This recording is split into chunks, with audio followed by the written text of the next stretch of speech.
How are you guys today? Great. Great. Yeah, you're excited because today is your premiere, which is a pretty big deal. TIFF is a great place for docs. A great place for docs, and a short film to get this kind of profile is just such a huge boost and a major validation, I think, for the whole project. So how did it happen? What brought you two together? Because as I understand it, you're a journalist, is that correct? So what brought you two to work on this? I was approached 3 years ago by an in-house producer at the National Film Board named Jennifer Roworth, who is a DJ in her own right, DJ Queen Size. And she really had a hard time making it in the world of electronic dance music. She really felt stifled and that it was a grotesquely unfair world to work in.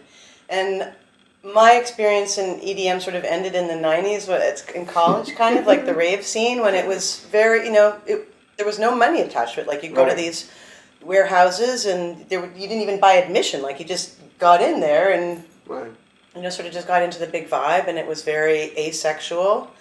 And so when she described the landscape of the modern DJ, she said, would you be interested in researching a project on female DJs? And I said, absolutely, it sounds really interesting. So at the beginning we surveyed a bunch, we talked to a bunch of different female DJs that had different experiences, and when it became obvious that we'd only be able to focus on one person and a short film, Rhiannon was the obvious choice because her experience was such a magnification of the endemic problems in the industry. So, and also not only that, I mean, she's amazing on camera. Yeah. But her struggle seemed to highlight. No, she was the whole package. I mean, she is the whole package. So it was an easy choice.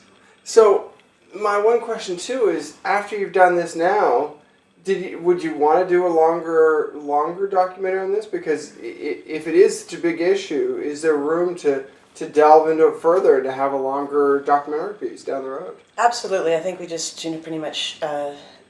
This is just the tip of the iceberg, I think, because all the women that we did speak to, they all had a variety of different experiences, we met Rhiannon through Marin Hancock, DJ Betty Ford, who had a whole different story, but the similar hit the same kinds of walls, and she's an academic now and doing her PhD at York, so every woman's story was fascinating, I think there would be tons of material to turn this into a feature.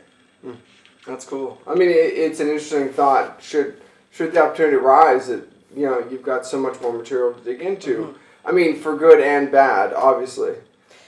Yeah, exactly. For good and bad, the fact that so many women have had such a rocky ride makes great content and great fodder for the documentary, but certainly not a great testament to how accessible it is to be in the top tier of EDM. But hopefully maybe this is also bringing some light to the subject that things can actually change. Yeah. But I mean, from your perspective, so what was this like? I mean, did you ever imagine someone would be making a documentary on your troubles, I guess? No, I mean, I hadn't imagined it, but I was really grateful for the opportunity, and I consider myself an academic too, and I love knowledge. I love talking about things and making things more complex than they are, and I didn't even necessarily know what I was doing, like the choices I made, the path. It was this documentary that made me think about it, think about the choices I made and why did I do that, and not like, was this good or bad, right or wrong. It's not about that. It's like, why did I feel like this was perhaps my only choice in this moment, and it worked, and why, and it really made me think, and I was so grateful that Katherine took an interest in the story, because I'm like, this is interesting. Why did I do that? Really cool. Well, I mean, over the years, have you had any opportunities to talk about those decisions and things? Like, have people asked you about, where you took your career or what got you here even? Yeah, I've definitely been questioned, maybe like on YouTube comments or something like that, right? YouTube comments. Oh, I'm sorry. Yeah. Why are you sexualized? But the questions themselves kind of highlight, the problem. It's like, well, why are we asking these questions? These are so simple, and it's sort of like, I don't know, the blame Miley Cyrus syndrome, and it's like, no, it's not about, it's not that simple. It's like, I was born into this world at this moment, this society, like I was already created before I got here. I'm just trying to live in it, Right. you know, and I'm not going to change anything by sort of, I don't know, it's like the main question is sort of like, well, what, you know, what I've done, is it empowering or exploiting, you know, and it's both. Like, Right. I empowered myself by exploiting myself. Right. Like, I mean, it's more complex than that even, but, you know, it's like, well, it sort of confuses you because it's Right. both, you know, and I guess I realize that my attempt now, particularly with the, you know, this attention, is to sort of destroy the virgin whore dichotomy, because it's really damaging. It's Right. really it's not a great sort of these labels. Like, it's neither one. Sorry, it's hard to No, it's explain. okay. No, It's like- that's the issue, though. I Yeah. mean, that's the thing, is that it's a difficult thing to even talk about and Yeah. explain, and yet these labels are kind of applied without people even thinking what they actually mean. Yeah.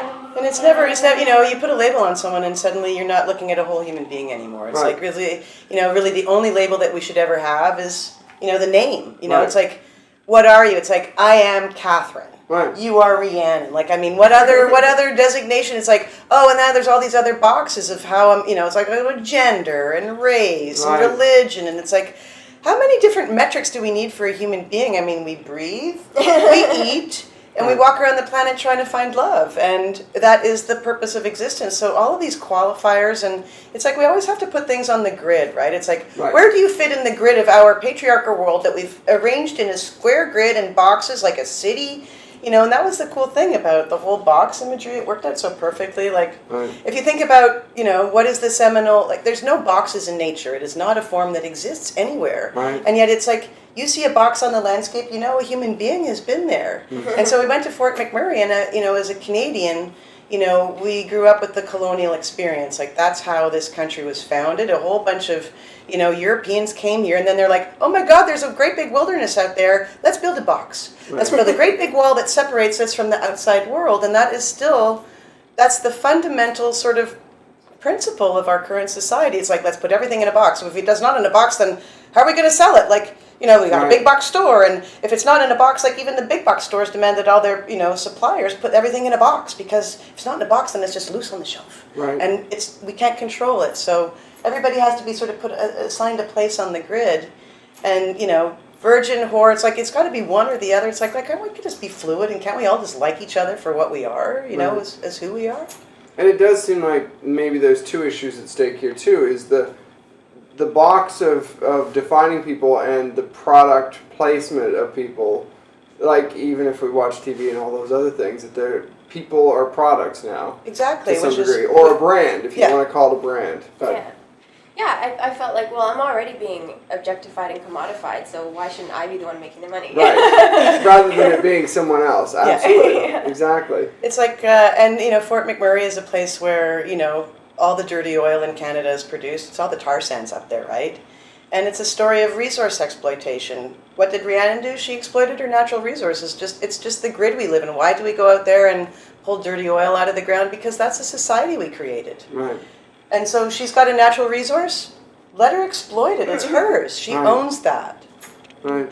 And I mean, that's why it's such an interesting discussion, is that there aren't a lot of discussions on this whole topic, because it does seem to boil down, from what I've seen, to either feminism or old-fashioned ways, if you want to call it that, or whatever, which is another strange dichotomy that doesn't make any sense, because it's a more complex issue than that, even. I know, and the whole irony of the feminists being the ones who are sort of the most outraged along the way, it's like, look, as a feminist, you're supposed to support other women. That's sort of the bottom line, Right. regardless.